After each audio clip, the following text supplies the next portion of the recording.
Oi gente, tudo bem com vocês? Meu nome é Raquel e eu trouxe um vídeo aqui no canal. Meu primeiro vídeo aqui no canal é de uma forma um pouco saudável, um vídeo bem educativo, é sobre morte. Hoje eu vim falar sobre o crime da mala, que é uma crise... Que é um crime que chocou o Brasil em 1928 a 1931. Foi um crime um pouquinho macabro, eu confesso. E eu vim trazer um pouquinho mais sobre ele agora, hoje, nesse exato momento. Então, antes da gente dar início ao nosso vídeo, não se esqueça de se inscrever no meu canal, já deixar o like aqui embaixo, que eu sei que vocês vão gostar. E também já deixarem aqui embaixo outros casos que vocês gostariam de ver por aqui. Se vocês gostarem da forma como eu explico, esquece. Só apertar o sininho aqui embaixo também, tá bom? Não custa nada.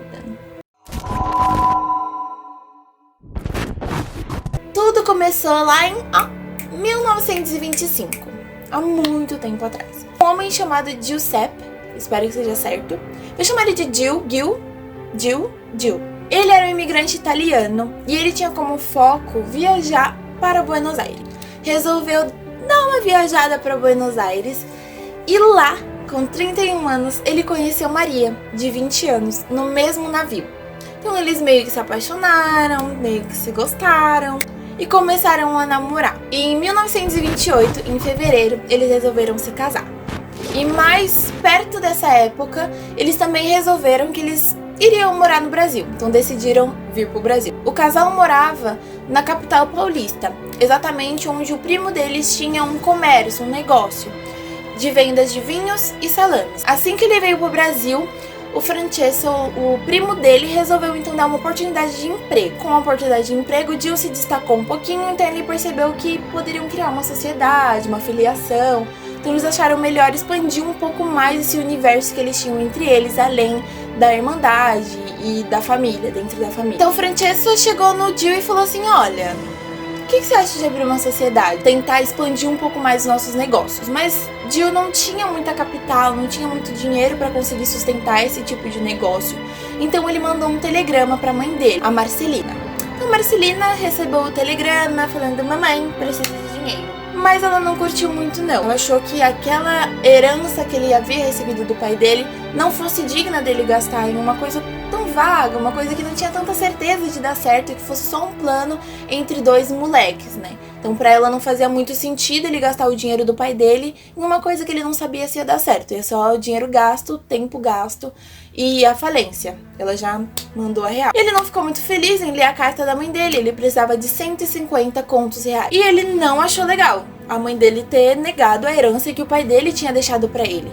Então ele ficou bravo e mesmo assim ele entrou na sociedade, mas com um propósito diferente. Ele não queria ter uma filiação, ele queria roubar o comércio do primo dele. Então ele achou que ele entrando na sociedade, ele conseguiria extorquir o primo dele e assim abrir a sua própria sociedade, sua própria filiação e ganhar dinheiro em cima do golpe que ele ia dar no primo dele. O plano não deu certo por conta de uma pessoa, a esposa dele, Maria. A Maria já estava lá com seus 22 anos de idade e ele já estava com seus 33 anos de idade. E ela já tinha muita consciência pra saber que aquilo era errado. Acho que qualquer pessoa tinha consciência pra saber que aquilo era errado. Então ela enviou uma mensagem pra mãe dele, pra Marcelina. Falou, Marcelina, o Gil tá com umas ideias erradas pra cima do primo dele.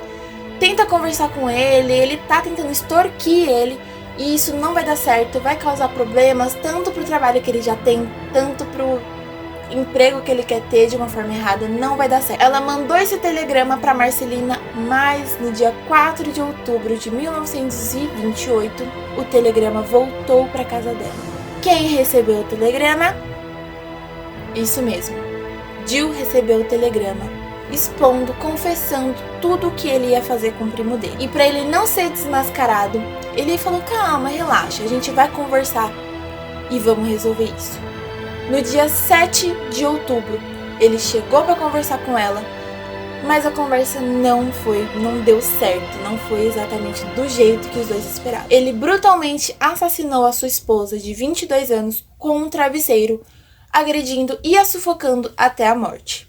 Ele não aceitou o fato de que ela poderia expor, ou poderia de uma forma justa e sincera falar para as pessoas que ele estava cometendo um crime, ele não achou aquilo certo. Já consciente de que ele tinha matado a esposa dele, ele não sabia o que fazer com o corpo que ele tinha dentro de casa. Ele sabia que uma hora as pessoas iam sentir falta dos telegramas que ela mandava, ia sentir falta dela na rua, então ele tinha que deslinkar ela de alguma forma com ele. Então o que ele fez? Ele achou melhor simplesmente enviá-la para Paris. Então ele pegou uma mala gigante que eles tinham dentro de casa e resolveu despachar ela através de um navio como bagagem para uma pessoa X lá na França. Então ele achou melhor, ele teve essa ideia de despachar um corpo de uma mulher para outra pessoa que ele não conhecia do outro lado do mundo. Então ele pegou, colocou o corpo dela lá dentro, mas ela era um pouquinho magra e alta ao mesmo tempo. Então a medida, ela coube dentro da caixa, mas a medida das pernas e do tronco não eram exatas para ela conseguir caber um pouquinho mais. Mesmo ele fazendo força, os membros dela não eram suficientemente pequenos para caber dentro daquela mala. Então o que ele fez? Ele pensou, vou pegar minha navalha, vou serrar o corpo dela e vou tentar fazer com que ela caiba. E foi isso que ele fez. Ele pegou a junção do joelho dela com uma navalha e cortou, até que ficasse de uma forma mais maleável. Assim, na hora que ele fechasse a caixa, o joelho não iria fazer tanta pressão pra cima, então ia fechar com mais facilidade. Só que ele teve outro problema, a cabeça. Ela já estava um pouquinho mais dura, então assim ele não conseguia colocar a cabeça dentro da mala. Então ele quebrou o pescoço e aí sim, com toda a força, conseguiu colocá-la dentro da mala. Então, descaradamente, ele pegou um endereço e pegou um nome que não existia e endereçou lá pro carinha da França. Só que durante o trajeto até chegar até o Porto de Santos e assim eles colocarem dentro do navio, aconteceu um acidente. Então, por conta do peso que ele tinha, a mala tinha, aconteceu um acidente e uma fresta se abriu entre a tampa do baú e o baú. Então ficou meio aberto. E só daquela fresta, as pessoas que estavam em volta já sentiram o cheiro horrível que tinha dentro daquela mala. Então eles já estranharam, já guardaram aquela mala de lado e resolveram analisar. Então os funcionários que tinham lá, infelizmente, tiveram que abrir a mala. Abriram a mala e descobriram um corpo em decomposição. Inclusive tem fotos na internet e também tem uma curiosidade sobre esse caso que eu vou deixar no final do vídeo, então continua assistindo. Eles abriram a mala, encontraram o corpo da Maria e uns pertences que ele colocou junto daquela caixa e uma navalha que continha as iniciais dele.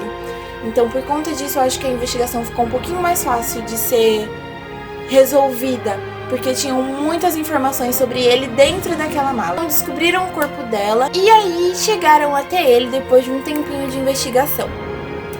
Resolveram questionar ele, pegaram ele aí para um questionamento, falaram assim: olha, a gente descobriu o corpo da sua esposa, me explica, alguma coisa aconteceu. E aí ele falou: olha, a gente teve uma discussão, mas infelizmente ela teve um mal súbito. Os investigadores falaram: ah, entendi, mas fica paradinho aqui, calma. Fizeram a investigação e depois fizeram uma autópsia e descobriram que, na verdade, pelas marcas corporais que ela tinha, não era mal súbito, e sim morte por sufocamento. Tava óbvio, ele tava ferrado. Então, foram até ele e perguntaram: olha, acho que você mentiu, tá na hora de você falar a verdade pra gente. E ele começou a falar: tá bom. O que aconteceu foi que a gente discutiu e eu acabei descobrindo que ela tinha outra pessoa. Então ela colocou as coisas dela dentro da mala. Grava essas informações. Colocou as coisas dela dentro da mala e foi embora com outro homem. Então, pra ela ter morrido desse jeito, no mínimo foi o outro cara que matou ela. Eu não tenho nada a ver com isso. Depois que a gente pediu divórcio depois desse dia, não tenho nada a ver com isso depois que aconteceu com ela. Essa teoria, essa versão que ele deu ficou um pouco mais forte porque dentro da mala realmente tinham coisas dela. Ele colocou várias coisas dela para simular que ela realmente tinha fugido com outra pessoa. Então eu acho que assim, se ele tivesse falado essa versão antes da outra, teria colado bem melhor do que a primeira que ele mandou. Mas como ele falou a outra antes e já mudou para uma outra teoria, uma outra versão, ficou muito mais descarado de que ele realmente estava criando versões para encobrir o crime que ele tinha feito. Depois de 10 versões, Ele confessou. Ele foi condenado a 31 anos de prisão em 1928, mas em 1944 teve um decreto de Getúlio Vargas que permitiu que a pena dele fosse diminuída. E em 1948 ele foi solto. Depois disso ele viveu uma vida normal, trocou de nome, trocou de sobrenome, trocou endereço. Então ele foi morar em Taubaté. E mesmo depois desse ocorrido, ele ainda chegou a se casar novamente. Porém tem um detalhe. A mulher tinha um filho, um pouquinho mais já crescido, que descobriu a história dele e ficou um pé atrás. Então ele sabia que a esposa anterior dele havia falecido decorrente a um crime que ele cometeu contra ela. Porém, o relacionamento dele com a atual esposa, o relacionamento dele com a segunda esposa, ocorreu normalmente. Então, o fato dele ter assassinado a primeira esposa dele não foi um empecilho para o relacionamento deles continuarem. Mas em 1956, com 62 anos, ele faleceu em Taubaté. O crime da mala foi um crime assim que assolou o país de uma forma chocante e foi o primeiro grande mistério e o primeiro grande crime ocorrido no Brasil, ainda mais por imigrantes. Decorrente a esse crime, essa brutalidade e essa comoção nacional, a Maria se tornou uma santa entre os habitantes daquela cidade. Então, para eles, até hoje, eles trazem muitos presentes, muitas homenagens ao túmulo dela, em agradecimento aos milagres que eles acreditam que ela tenha feito. Lembra daquela curiosidade que eu falei para vocês que eu ia falar? Bom, a curiosidade aqui. Aqui no Brasil nós temos o Museu dos Crimes. É um museu que ele tem muitas informações sobre crimes que chocaram o Brasil e muitos testemunhos, muitos itens que foram utilizados em diversos crimes que ocorreram aqui no Brasil. E a mala está nesse museu. Então sim, você consegue ver a mala, você consegue chegar o mais perto possível da mala nesse Museu dos Crimes. E é a mala real mesmo, tá? Entre muitos outros crimes que ocorreram e objetos reais que foram utilizados nesses crimes, pedaços reais de pessoas. E vou colocar também o site, as informações sobre o Museu do Crime, onde você pode ver a mala e é meio tenso, as imagens são um pouquinho fortes, então se você é um pouquinho mais sensível a essas imagens, toma um pouquinho de cuidado.